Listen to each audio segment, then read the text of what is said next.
Peace. What's good, guys? How's it going? Hope you guys are doing well. Let's talk about and discuss NXT for September the 27th, 2022. This show was not good. The only saving grace of this show was pretty deadly. Fucking comedic gold. Gold. I fucking love Pretty Deadly. Love them. I love those guys. Absolute comedic gold. Please hit the like button, hit the subscribe button, comment down below. So, let's start with the main event.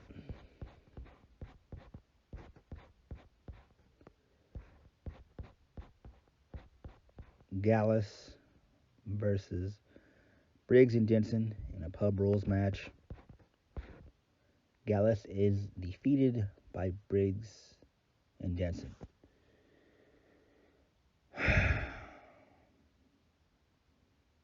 Shawn Michaels, what are you doing, bruh? What in the actual fuck are you doing? What kind of drugs are you doing, bruh? Are you on coke? Are you on fentanyl? I mean, what are you doing, bruh? Like, what the fuck are you doing? Like, why are you burying Gallus? Seriously? To lose to fucking Jensen and Briggs, two jobbers that are an embarrassment to the wrestling industry? Really? Like, what the fuck are we doing here, Shawn? Come on, bruh. Like, damn, think.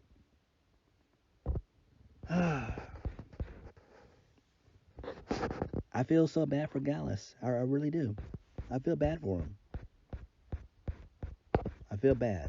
They had no business losing the match. And this shouldn't even been the main event.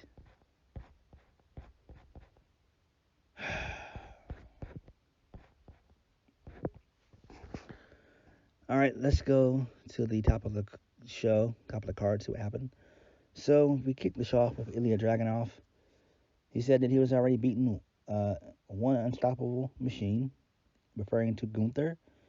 And then he added that he's looking to do it once more by beating Braun Breaker. Out comes JD McDonough.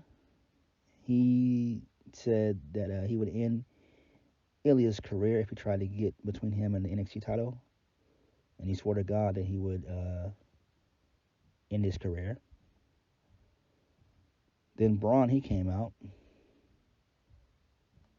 And then JD was like, look, he wants to face Braun. But he wants to face Braun after ILJA and Breaker fight one another. But the champ, he proposed a triple threat match. So it was a triple threat match for Halloween Havoc, which I figured that's what they were going to do anyway. It didn't really matter. I feel bad for Braun. I think what they're going to do is they're going to have him chase. I feel like Dragunov is more likely going to win by pinning JD and have Braun, attempt to win the title back from ILJA later on down the line, whenever that may be. But I'm not fine with it. I'm not, I'd much rather have Braun and ILJA, in my opinion, kind of go ahead and get it over with. I feel like Braun Breaker has taken 3 steps back, big time, He's lost a couple steps, and I don't like what they're doing with Braun right now. I really don't. Braun has lost that intensity and that fire that he once had. But right now, this whole run that he's on right now, it's just not doing him any justice. Ever since he finished up the Gacy stuff back around Mania, it just, for him now, it's just not been good. it's not been a good 5 months. It just really hasn't. He's just gone downhill. It's not even the same Braun of old. It's just I don't know. Post match, my bad, not post match, but went a backstage segment involving Jensen and Briggs. They had a brawl with Gallus, and so security tried to separate them and break it up. Fallon Henley versus Mandy Rose, first match of the night. Mandy wins with the Kiss of the Rose, which is the jumping knee strike. Post match, Mandy gets on the mic and says that she's done something that Alba Fire hasn't done, and that's make a championship worthwhile for 2 continents or whatever, something like that. She's going to travel 2 continents to make the title worthy. And then Alba Fire got on the Titantron and says that she wants things to be visual.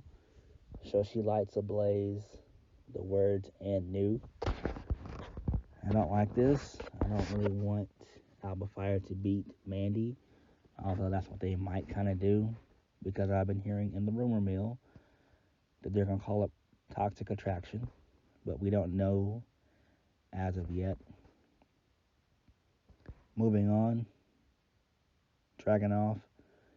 He ran into Zion Quinn backstage, and so Dragunov says that he thought that Zion had that X factor. He didn't see it, and so he challenged him to a match later on.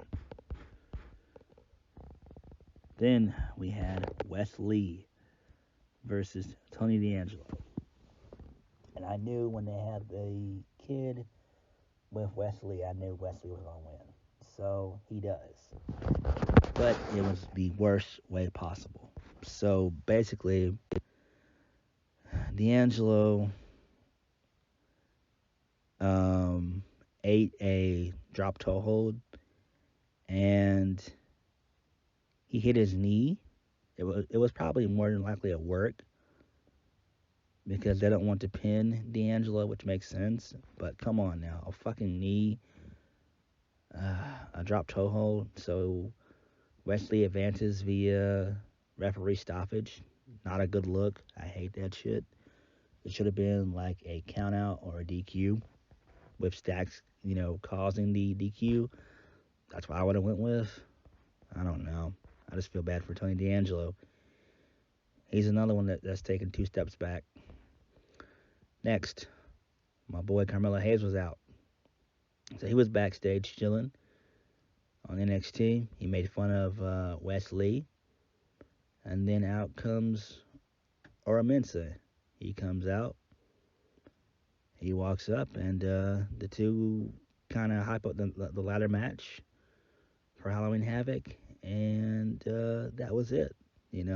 Carmelo's like, look, you can hang out with us anytime you want to, but come Halloween Havoc, that's every man for himself. And Mensa, he says, I look forward to it. Next, we got Comedic Gold. So we got a phenomenal day in the life of Pretty Deadly. It was fucking great. So they're brushing each other's hair, picking out outfits, feeding each other breakfast. It was just really good comedic shit. Loved it. If you didn't watch it, go back and watch it. It's worth watching. You guys will fucking love it, man. I'm telling you. I'm loving me some Pretty Deadly. These guys, for me, saved the show. Sol Rika made her in-ring debut, finally, versus Amari Miller. Oh, she still works on NXT? She's been there for, 2 years? So Ruka, she wins via a flying leg drop for the win. The two hug each other and they shake each other's hands. I would have had Amari Miller beat down so Ruka, turn heel, do something with Amari after she made those comments about Sasha Banks a while back. But so Ruka, she's okay, I guess. I don't know. Those vignettes for the last couple of weeks were okay, but she needs a character. She's very slow in the ring, and it's just like it's gonna take her a while to get there. She moves very slowly, but she's just another generic blonde, I would say. I would much rather have Tiffany Stratton. And speaking of which, where is Tiffany Stratton? Cameron Grimes versus Joe Gacy in a match that I thought that it was going to be a lot longer, and I also thought it was going to be the main event, but it wasn't either of those things. So Gacy wins via the Upside Down World with the involvement of Fowler and the other guy. I can't remember his name, but the Schism, aka the Dyad, they get involved basically. This should have been better. I feel like they would have had the match with more heat and everything. I don't know why they didn't try, but then again, it's 8 matches, so come on, Sean, you gotta do better.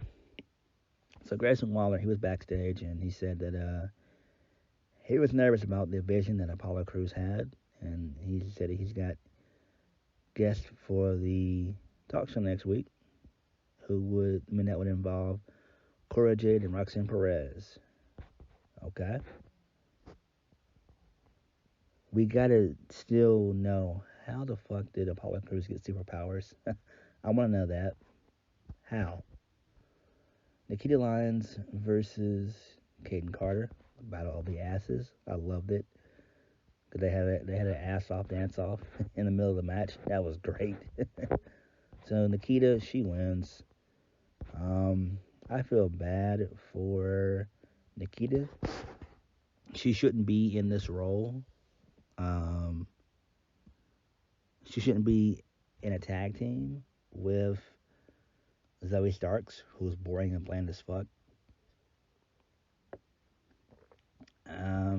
Because Nikita is over as a singles. That's her bread and butter.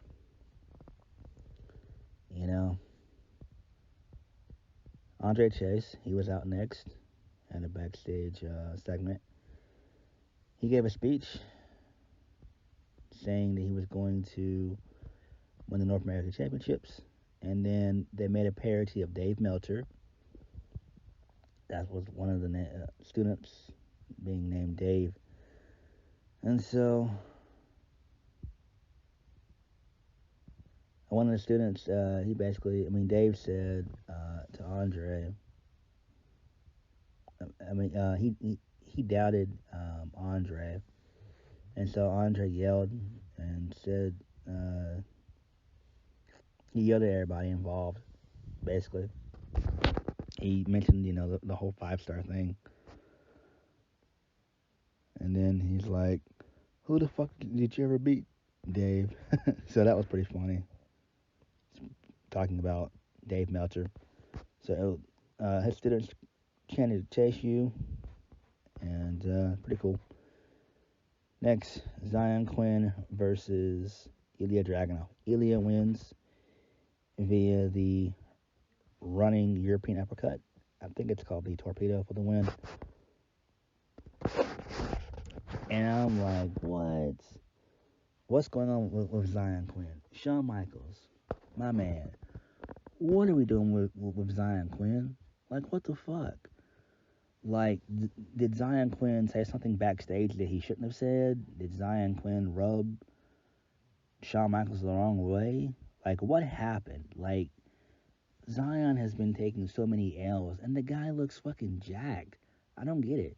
The guy's like, what, 6'3", 6'4", 240, 250? And he's just doing jobs to, ILJA, who I'm a fan of, Wesley, I'm just like, what the fuck? I mean, what is going on with Zion Quinn? Like, bruh, like, there's gotta be a method to all this madness. I just don't get it. And he's a guy who's been there for about a year or a little over a year. I could see if he was losing to guys like Braun Breaker and Tony D'Angelo and Joe Gacy and guys like that. I could see that. But losing to guys like Dragunov and Wesley, it's just not good. It's not a good look, man. I feel bad for him. I feel really bad for Zion Quinn. I do. I do. Next, Damon Kemp versus Julius. I mean, my bad. Brutus Creed. So it was a DQ. So Damon beat the fuck out of Brutus with a steel chair. He showed a lot of intensity and passion, which I fucking loved. But what I didn't love is the fact that Julius didn't come out to stick up for his brother. Nah, dude, that's not cool, Julius. You gotta stick up for your baby brother, man. You gotta stick up for your little brother. Family first. But that's the match that we're building towards. Julius versus Damon, which should be interesting. I would assume that we can probably build this up until Halloween Havoc, which I think that's what they're going to do anyway. So we could stretch it out for another 2.5 weeks, 3 weeks. That's what I would do.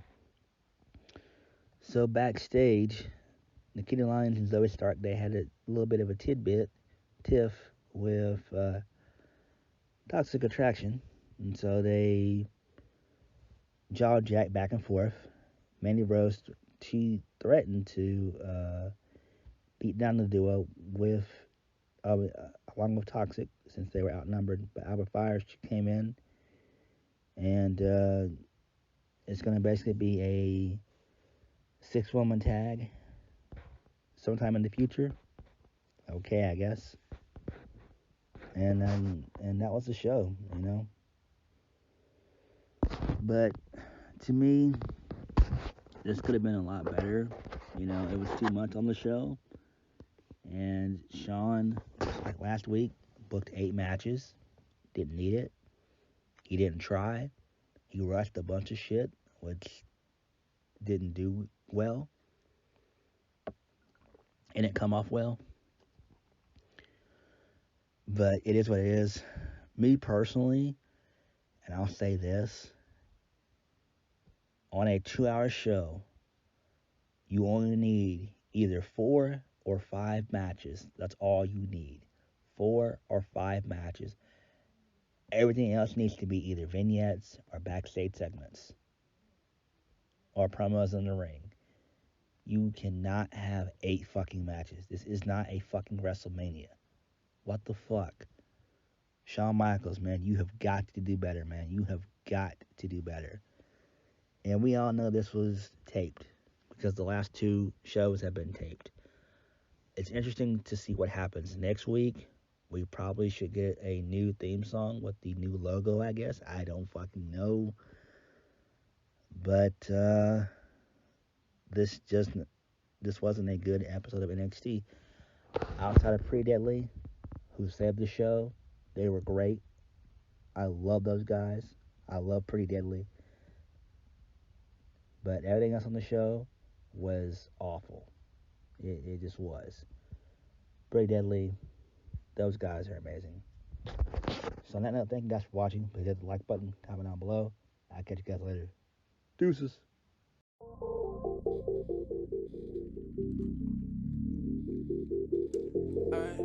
Oh my.